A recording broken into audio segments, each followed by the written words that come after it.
चलिए तो थोड़ी सी चीज़ें और हैं वो अपन डिस्कस कर लेते हैं, वो बहुत इंपॉर्टेंट है। सबसे पहले आप क्या लगाना चाहते हैं? ऑर्डर।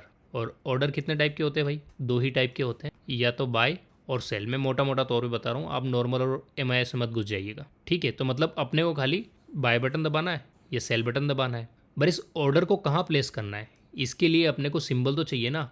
मतलब इंस्ट्रूमेंट, आप निफ्टी में ट्रेड करने वाले हैं, निफ्टी के ऑप्शन में, या फिर बैंक निफ्टी में, या फिर हो सकता है कि इक्विटी में ट्रेड करने वाले हैं, तो ये चीज़ें सिलेक्ट करनी पड़ेगी। अब अगर आप ऑप्शन में ट्रेड कर रहे हैं तो आपको ये सिलेक्ट करना पड़ेगा कि भाई कौन सी एक्सपायरी में मैं ट्रेड कर रहा हूँ, फिर उसके अलावा कॉल है या पुट है। जब इतना सिलेक्ट कर लेते तो फिर आपको स्ट्राइक प्राइस सिलेक्ट करनी पड़ती है। अब ये सब चीज़ें हैं। अब ऑप्शंस भी किसका है, उसकी अंडरलाइंग आपको पहले सिलेक्ट करनी पड़ती है। जैसे निफ्टी है, बैंक निफ्टी है, इसको अंडरलाइंग बोल रहा हूँ। अंडरलाइंग का मतलब ये है कि भाई कौन सा ऑप्शन, इंडाइसेस ऑप्शन है, स्टॉक ऑप्शन से किस में ट्रेड कर रहे हैं। ये एक बार सीख गए तो आप स्टॉक का डेरिवेटिव होने दो, इंडाइसेस का डेरिवेटिव होने दो, सब में पोजीशन बना पाए। तो हमको जो एक्सेल फाइल बनानी है उसमें क्या क्या चीज़ें लिख लेनी ज़रूरी है। अब मैं आपको चीज़ें बता देता हूँ। देखो, सबसे पहले आपको इंस्ट्रूमेंट टाइप सिलेक्ट करना होगा कि आप इक्विटी में पोजीशन बनाने वाले हो, या फिर ऑप्शन में बनाने वाले हो, या फिर फ्यूचर में बनाने वाले हो। अगर ये भी सिलेक्ट कर लिया तो आपको ये भी सिलेक्ट करना है भाई कि जो आपका फ्यूचर इक्विटी ऑप्शन है वो NSE में है कि BSE में है कि CDS में है।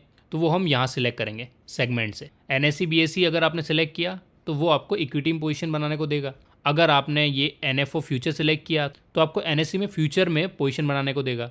अगर आपने ये सिलेक्ट किया तो NSE में ऑप्शंस में आप पोजीशन बना सकते हैं। Same goes for BSE also. ये सब चीज़ें इसलिए बता रहा हूँ क्योंकि ये अपने को आगे जाके यूज़ करनी है, जो हम एक्सेल फाइल बना रहे हैं ना उसमें। तो चलिए वो बना लेते हैं। मैं इसको नाम दे देता हूँ ऑर्डर टेम्पलेट, और इसको सेव कर देता हूँ। अब इसके अंदर हम लोग वो चीज़ें लिख देंगे जो हमको चाहिए। पहले हम रैंडमली लिखेंगे, फिर उसको सीक्वेंस वाइज जमा सकते हैं। अब इसमें जो चीज़ें लिखेंगे उसके लिए अपने को ड्रॉप डाउन क्रिएट करना पड़ेगा। तो वो डेटा कहाँ से लेगा, तो वो यहाँ से लेगा। इसको मैं नाम दे देता हूँ इंस्ट्रूमेंट डंप। यहाँ पर क्या है, सारा डेटा रहेगा। अब वो डेटा कहाँ से आएगा वो बता देता हूँ। आप जो भी API यूज़ कर रहे हैं वो अपना डेटाबेस रखता है, तो वहाँ से हम दिन में एक बार फेच करके उसको यहाँ पर कॉपी पेस्ट कर देंगे, और वो भी आपका प्रोग्राम कर देगा। मैन्युअली मैं आपको बता देता हूँ कि कहाँ पर है वो और कैसा दिखेगा। तो जो आपका API आपको डंप देगा ना, वो कुछ ऐसा दिखेगा आपको। इसमें सारी इन्फॉर्मेशन होगी, और इसमें अराउंड आप पकड़ के चलिए 1,20,000 से ज़्यादा आपकी रोज़ होगी।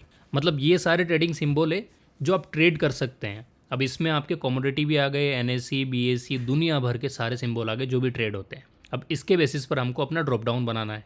तो हमको ये सारी इन्फॉर्मेशन यहाँ पर लेके आनी है, जो हमारा इंस्ट्रूमेंट डंप है ना, यहाँ से लेकर। अब अगले वीडियो में बताऊंगा उसको कैसे लेके आते हैं, ठीक है? अभी के लिए यहाँ तक आप प्रिपेयर कर लीजिए, फिर अगले वीडियो में मिलते हैं और मैं आपको बताऊंगा यहाँ पर कैसे लेके आनी है, और फिर इसको पाइथन से कैसे कनेक्ट करेंगे हम लोग।